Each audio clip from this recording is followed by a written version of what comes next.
Hey, Brad Kearns here to talk about one of my favorite subjects, correct running technique.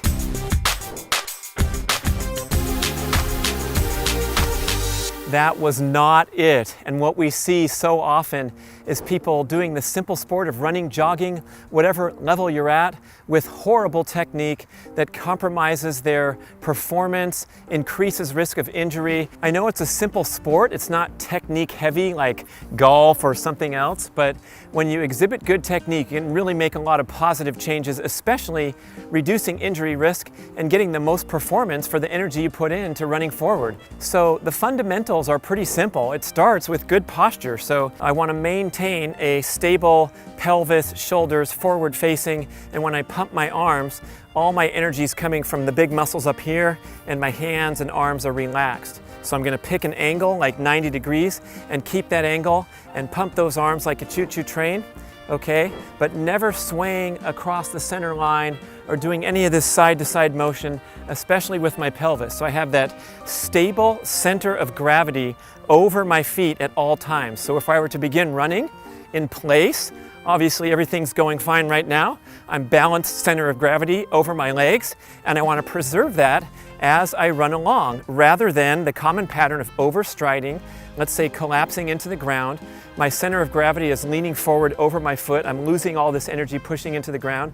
I have to correct on the next stride, and oftentimes we lose our center of gravity backward, so we're rocking back and forth and side to side, as I tried to demonstrate when I ran to the camera. So our first objective is to get everything right while we're standing still. We can run in place with the proper arm carriage and maintaining that straight and elongated spine, stable center of gravity right over our feet. And when it comes to the use of the feet, the foot strike, what I want you to envision is the act of pedaling a bicycle, okay? So as we're pedaling a bicycle, we're picking our foot up and back very quickly. So it's coming on the ground and off the ground very quickly, and you're flexing your foot. It's called a dorsiflex foot. So it's a quick action to generate explosive force off the ground, where you dorsiflex your foot, imagining your toe clearing the opposite knee as you do a stride. So it's very similar to pedaling a bicycle. Again, the opposite would be losing your leg out here with an overstriding pattern, or having lazy feet where you're not using the power of your Achilles tendon to spring off the ground. And that's what I showed you in the initial run-up, was where I was just dragging my feet along the ground rather than firing them quickly when I touch the ground. So it's quick on the ground, quick off the ground. You're running like a deer, a beautiful animal that's springing along the ground.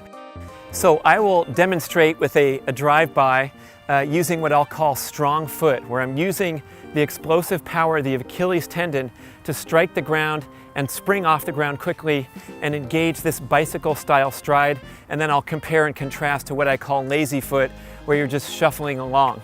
And again, this technique requires focus and concentration at all speeds. So even when you're jogging and there's not a severe penalty for poor technique, you want to exhibit good technique, stand tall, keep those legs snappy and explosive, and that will help you as you go faster and faster. Sprinting is the best way to learn good technique, because the penalty for collapsing into the ground or swiveling your hips back and forth is huge. And so a lot of times when we try to speed up, we get up on our toes and we feel better just by virtue of going faster. That's why sprinting is so important, a critical component to overall training program, even for endurance athletes or for anyone wanting to be healthy. So let me show you strong foot, and then I'll compare and contrast to lazy foot.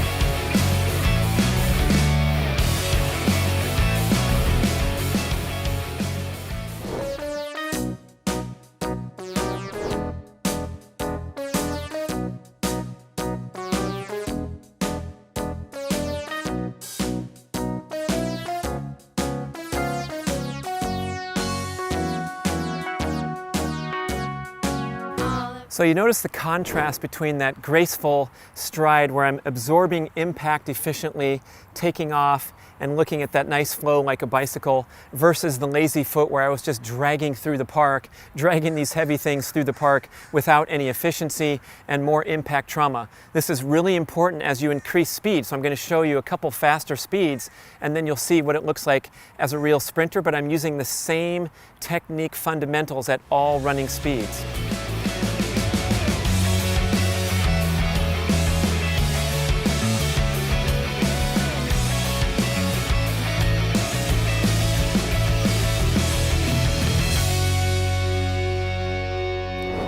So I'll do this in a clinic and take people through this, and the group will say, it feels weird, it feels like my knees are too high and I'm just running straight up and down, because we're so used to lunging forward with our running, especially when we're sprinting and trying to get to the finish line so quickly.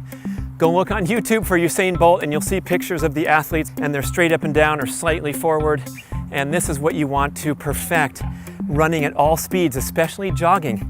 Get those feet moving, use those ankles, use that Achilles tendon to spring like you're jumping up and down off the ground, and then just take off and run with that same technique in your mind.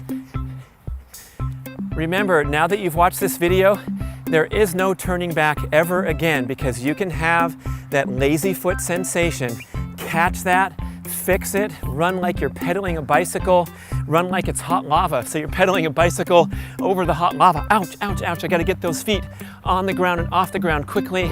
So work on it. Use that wonderful Achilles tendon to generate maximum explosive force with each stride. Even if you're just jogging along, you can still do it with that beautiful technique, and never again go back to lazy foot. And this is just a brief glimpse of all the videos that I have on the Primal Endurance Mastery course. We'll also show you in the next video some drills you can do to perfect this good technique.